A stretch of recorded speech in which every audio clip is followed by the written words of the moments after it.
Our journey began quietly at dawn. The simple act of traveling with family was truly enchanting. As the Howrah Bridge loomed into view, my son, eyes wide with hope, asked, "Are we in Darjeeling yet?"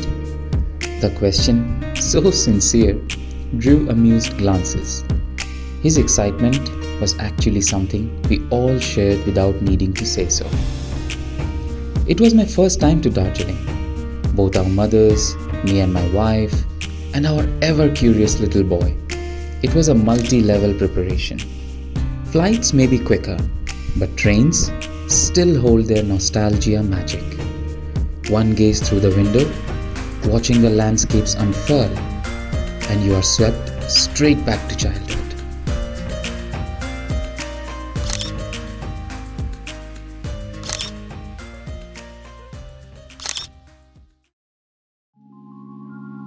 One is often advised against venturing into North Bengal in the monsoon. They say the mighty Kanchenjunga draws the mystic quilt around itself and retreats into slumber, away from the touristy paparazzi at this time of the year. But every now and then, you listen to the voice that whispers against the grain, the one in 100 that says, "Go for it."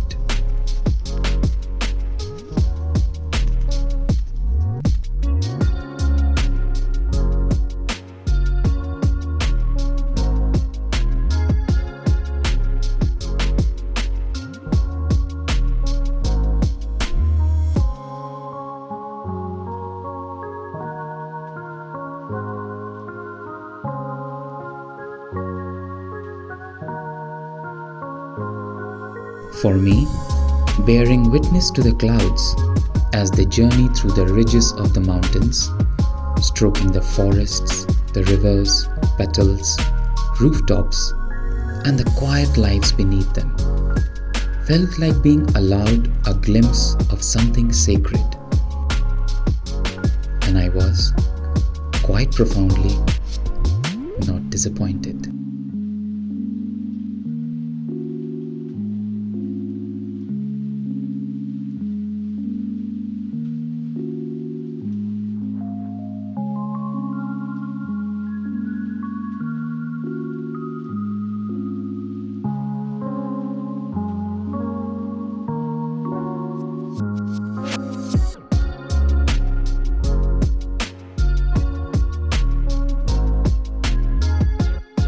An extremely strange joy of being able to see absolutely nothing in front of our eyes was surprisingly satisfying.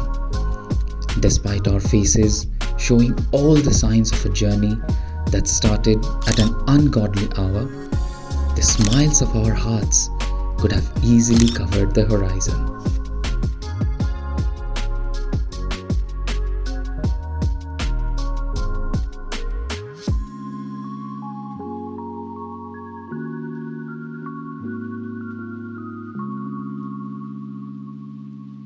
And like that, finally, we were in Darjeeling.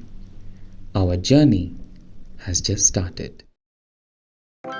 Over the years, trying to witness the sunrise in unfamiliar places has become something of a personal tradition. This time, however, the clouds had other plans. Never mind. By 6:30, we all were awake, sipping hot tea and drifting into the sort of conversation that gently wanders from the whimsical to the profound.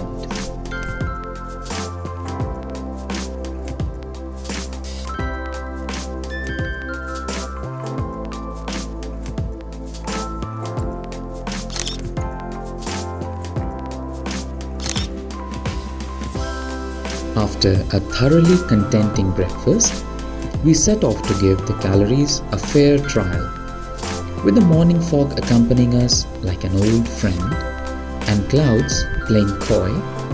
Observatory Hill Road offered the perfect half-mile stroll that felt like the start of a quietly beautiful film than a mundane fitness routine.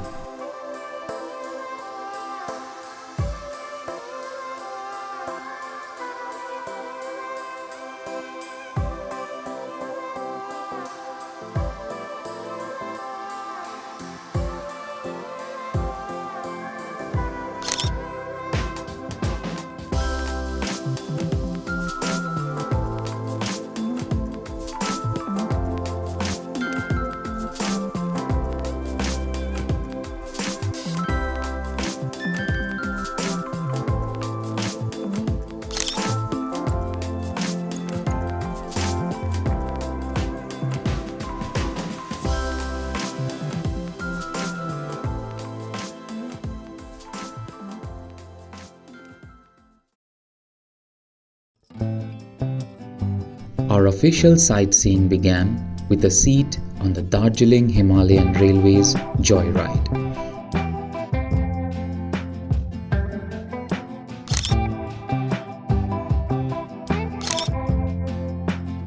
Where the rain, ever obliging, set the mood with its soft theatrical drizzle.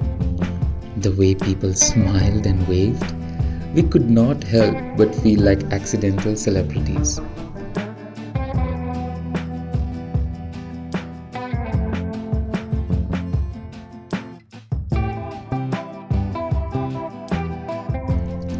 The rain did make it difficult to walk around atop the Batashia Loop. Through the misted glass panels, the Gorkha War Memorial appeared at the loop's crest, quiet and dignified. And then we were off to a place that appeared to be straight out of a dream.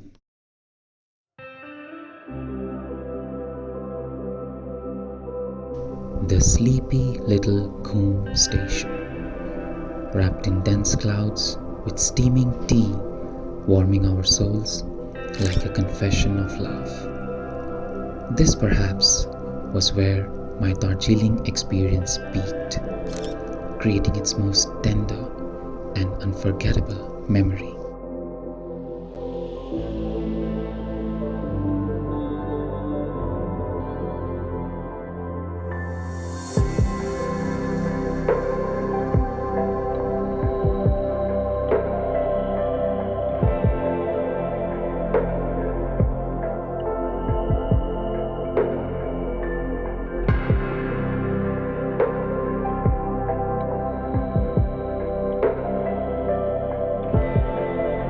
A few steps from there, the Khum monastery emerged from the fog like something strangely timeless.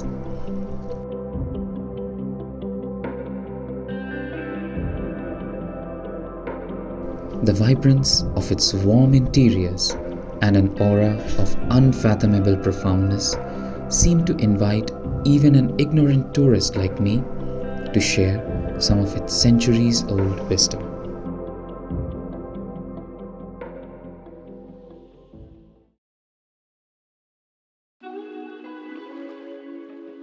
During the lunch hours, it was the heart that had received more than the stomach.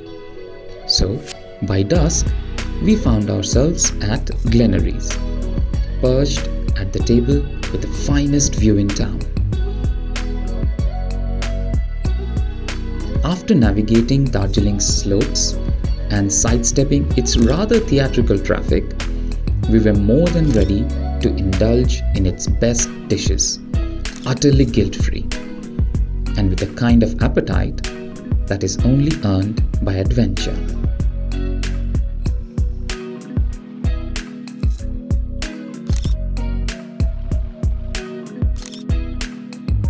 After a bit of shopping, including tea, Darjeeling's crown jewel, we strolled back to the hotel, replaying the day in quiet delight. By all logic, we should have been exhausted, but somehow we were not. The mountain air, or perhaps the magic of the day, had made us wonderfully energized.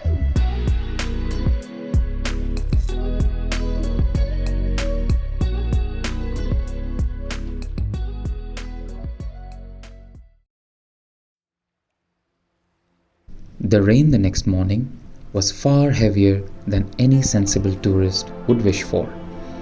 But we set off anyway, undeterred. We hadn't expected to see the Kanchenjunga, but the misty mountain's embrace had started to feel quite familiar, quite personal by now, almost as if it knew that we had come looking for something more than just a view.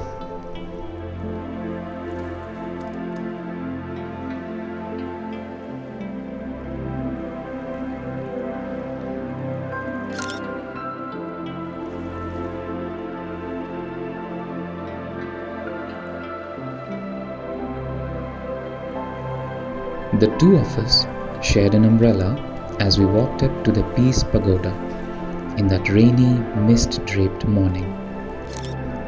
With only a few souls scattered in the distance, the fortunate solitude and the accompanying silence truly felt sacred, broken only by the rhythmic patter of rain.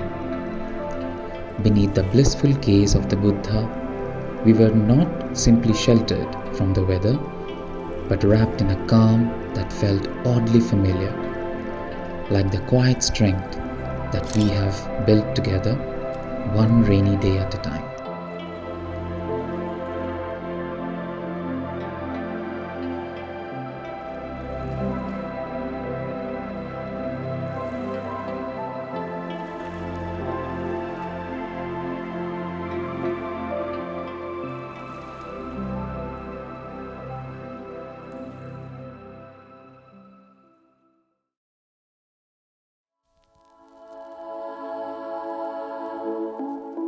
At Lake Jagat, the towering pine trees stood like quiet sentinels, their stillness humbling in a way that made me feel both vast and trivial at the same time.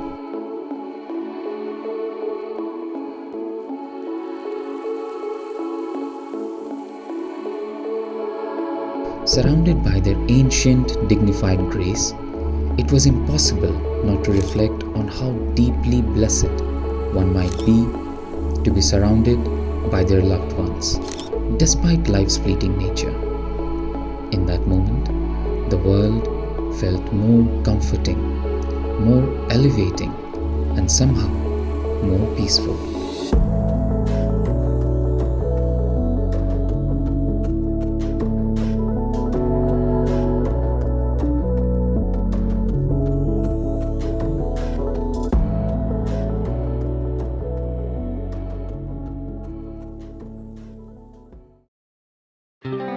One minute, we were all being reflective, plumbing the depths of human life and our existence.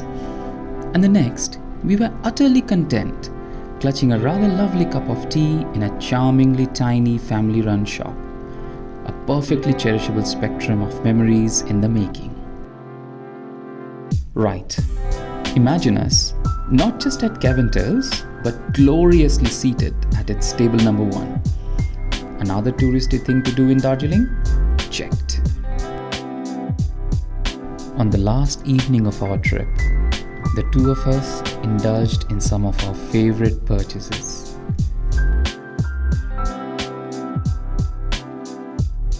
As we strolled back, we were certain that this was merely the first of many more Darjeeling adventures to come.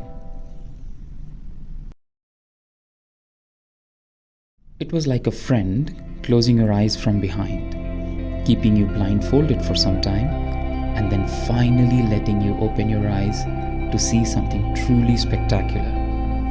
On the final morning, the mighty Kanchenjunga finally revealed itself for a few breathtaking moments, after days of staying shrouded.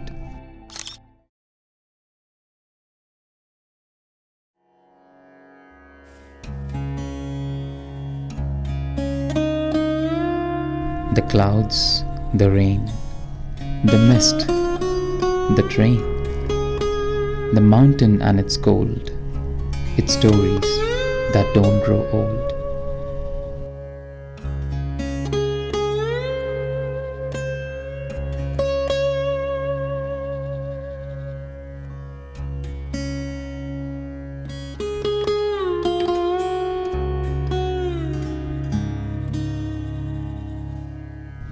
We travel back weaving new hopes of a future adventure, back to the welcoming arms of my city, the familiarity and warmth of my home.